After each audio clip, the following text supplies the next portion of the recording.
Shalom pemirsa CB Indonesia dimanapun pemirsa sekalian berada. Senang sekali pada kesempatan yang indah kali ini saya bisa berjumpa lagi bersama dengan pemirsa sekalian untuk membagikan pekabaran firman Tuhan yang terdapat di dalam buku Bersama Tuhan di Waktu Fajar. Buku ini dituliskan oleh Nyonya Ellen G. White. Dan juga melalui buku ini kita akan diajak dengan doa dan bimbingan daripada Tuhan, maka kita akan diyakinkan pada hari yang mulia itu, ketika Yesus kembali untuk mengklaim miliknya, bahwa kita akan menunggunya di sana dengan tangan terbuka dan disambut kehadiratnya yang kekal. Jadi ini merupakan sebuah janji yang begitu indah apabila kita mau untuk terus berhubungan dengan Tuhan dan juga menerima bimbingan-bimbingan daripadanya. Maka apabila kedatangan Yesus yang kedua kali, kita semua itu akan diangkat dan hidup bersama-sama dengan Dia selama-lamanya. Pada kesempatan kali ini, bacaan yang akan saya bawakan terdapat di dalam halaman 355. Tapi sebelum itu, saya ingin agar saudara sekalian untuk mengundang orang-orang di sekitar saudara untuk duduk menonton bersama, sehingga bacaan yang akan saya bawakan sebentar dapat kita semua dengarkan, diskusikan, dan juga kita pahami bersama-sama.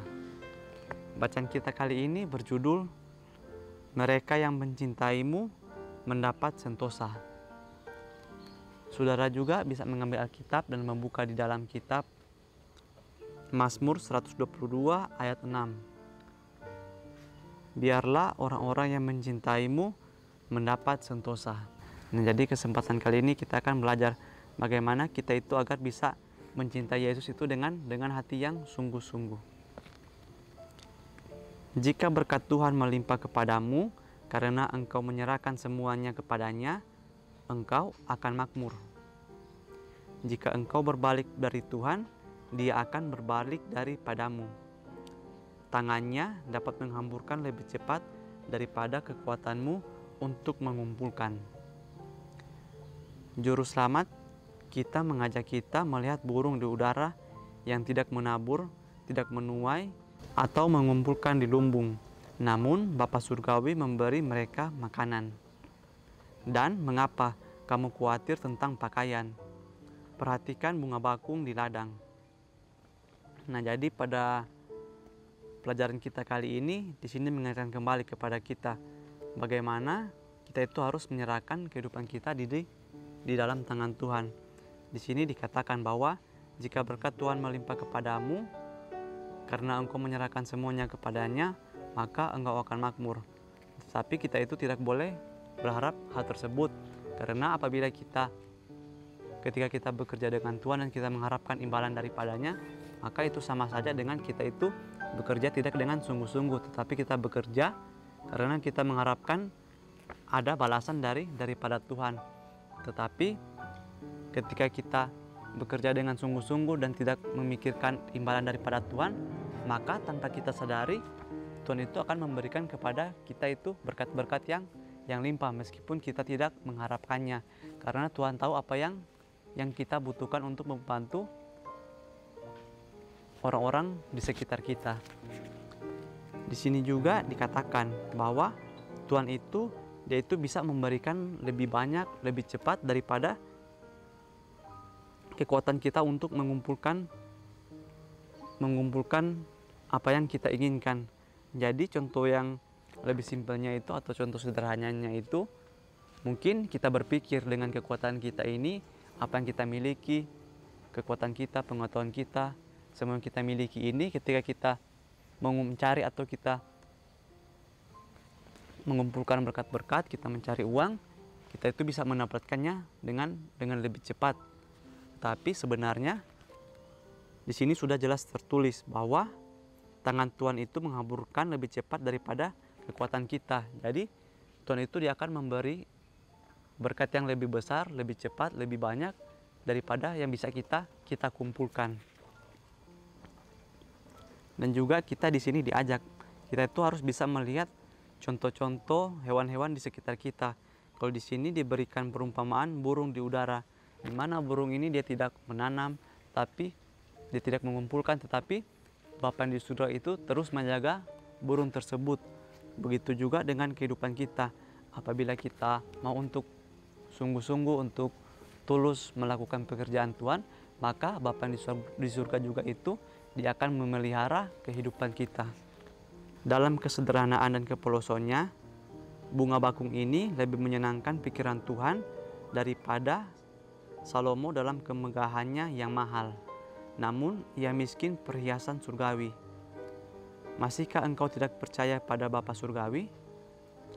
Tidak bisakah engkau bersandar pada janji kemurahannya? Carilah dahulu kerajaan Tuhan dan kebenarannya, maka semuanya itu akan ditambahkan kepadamu. Janji yang sangat berharga, masihkah kita tidak mengandalkannya? Tulisan ini diambil dari buku Testimonis jilid 2 halaman 496 sampai 497. Nah, selanjutnya di sini Tuhan itu memberikan lagi sebuah contoh antara bunga bakung yang sederhana tetapi dia memancarkan keindahan, dan juga yang kedua itu Raja Salomo yang dalam kemegahannya yang mahal tetapi miskin akan perhiasan surgawi. Nah, jadi di sini kita itu harus mengambil contoh seperti bunga bakung. Bunga bakung ini dia itu sangat sederhana.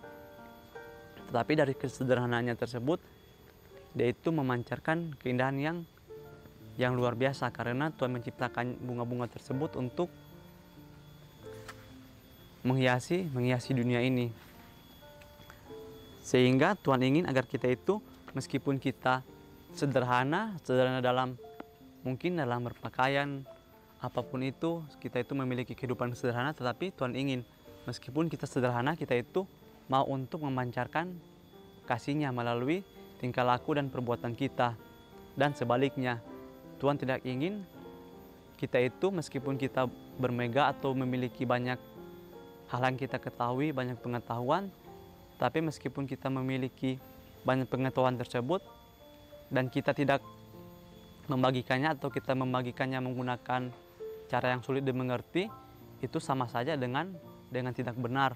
Sehingga Tuhan ingin kita itu memiliki hidup yang sederhana tetapi indah. Indah di sini itu kita bisa membagikan kasih Tuhan melalui tindakan-tindakan yang sederhana tersebut. Lamanya hidup dan kegunaan hidup kita tidak bergantung pada jumlah harta duniawi kita. Mereka yang menggunakan kekayaannya untuk melakukan kebaikan tidak akan melihat kebutuhan untuk menimbun harta di dunia ini. Nah, itu benar sekali ya saudaraku sekalian, bahwa kehidupan kita ini tidak bergantung kepada harta duniawi yang kita miliki sekarang ini. Dan juga apabila kita menggunakan harta yang kita miliki untuk melakukan kebaikan, maka kita itu tidak akan lagi memikirkan bagaimana kita menimbun harta kita di dunia ini. Karena apabila kita menggunakan apa yang kita miliki untuk membantu orang lain, maka kehidupan kita ini akan terasa lebih bahagia, karena kita menggunakannya untuk melakukan sesuatu yang sesuai dengan kehendak Tuhan.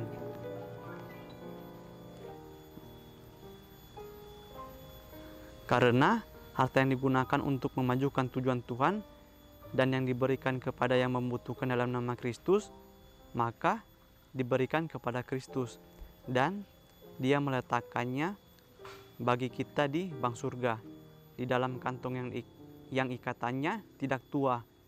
Dia yang melakukan ini kaya dalam Tuhan dan hatinya akan berada di mana hartanya terjamin. Nah, jadi perlu kita ingat sekali lagi bahwa kita itu hidup di dunia ini hanya untuk sementara dan tidak untuk selama-lamanya. Sehingga Tuhan mengingatkan kita, apapun yang kita miliki, marilah kita gunakan untuk membantu orang lain dan juga gunakan untuk pelayanan Tuhan. Karena harta yang sesungguhnya itu berada di surga. Di sini juga dikatakan bahwa ketika kita menggunakan apa yang kita miliki untuk memajukan pekerjaan Tuhan, maka Bapa kita itu menyediakan harta kita yang di surga, yaitu keselamatan dan juga hidup kekal untuk selama-lamanya. Sehingga ketika kita mau untuk menyerahkan kehidupan kita di dalam tangan Tuhan, maka Bapa kita di surga itu juga akan memelihara kehidupan kita. Dia yang rendah hati menggunakan apa yang telah Tuhan berikan untuk kehormatan sang pemberi, memberi dengan cuma-cuma seperti yang telah dia terima. Maka dia dapat merasakan kedamaian dan jaminan dalam semua urusannya, bahwa tangan Tuhan ada di atasnya untuk kebaikan, dan dia sendiri akan merefleksikan tabiat Tuhan, karena dia memiliki senyum Bapa. Tulisan ini diambil dari buku Testimonies jilid 3 halaman 546. Nah, jadi di akhir pembahasan kita kali ini dikatakan apabila kita itu mau untuk memberi dengan cuma-cuma seperti halnya yang Bapa di surga lakukan kepada kehidupan kita, di mana Dia itu memberikan kepada kita berkat-berkat dan juga keselamatan itu dengan cuma-cuma, sehingga melalui hal tersebut Bapa kita di surga ingin kita juga melakukan hal tersebut, yaitu kita membagikan apa yang kita miliki kepada orang-orang yang membutuhkan itu dengan cuma-cuma tanpa mengharapkan imbalan. Sehingga ketika kita melakukan apa yang Tuhan kehendaki di dalam kehidupan kita itu dengan sungguh-sungguh, maka secara otomatis kita juga itu akan merefleksikan tabiat Tuhan, yaitu bagaimana Dia itu mementingkan orang lain itu lebih daripada mementingkan dirinya sendiri. Sehingga melalui hal tersebut orang-orang di sekitar kita juga itu akan merasakan kasih Bapa yang di surga. Jadi pelajaran yang bisa kita ambil dari kesempatan atau pertemuan kita kali ini yang berjudul Mereka yang Mencintaimu Mendapatkan Sentosa. Jadi ketika kita mencintai dengan sungguh-sungguh Bapa kita yang di surga, maka kita itu akan secara otomatis dengan hati kita yang tulus melakukan kehendak-Nya di dalam kehidupan kita. Dan juga kita itu tidak akan lagi memikirkan diri kita sendiri. Kita tidak akan memikirkan apa yang kita makan, apa yang kita pakai, apa yang akan kita lakukan ke depannya, tetapi kita itu hanya memikirkan bagaimana kita itu menjadi pelayan Tuhan yang sungguh-sungguh. Sehingga ketika kita melakukan hal tersebut, lama-kelamaan tanpa kita sadari, Bapa kita di surga juga itu akan memelihara kehidupan kita. Mungkin ini saja yang bisa saya sampaikan kali ini. Kiranya melalui pertemuan kita kali ini, kita bisa belajar lagi untuk lebih mencintai Bapa kita yang di surga dengan cara melakukan kehendak-Nya di dalam kehidupan kita. Sampai bertemu lagi di pembahasan-pembahasan berikutnya. Saya bawa dalam nama Tuhan Yesus. Terima kasih. Amin. Tuhan Yesus memberkati.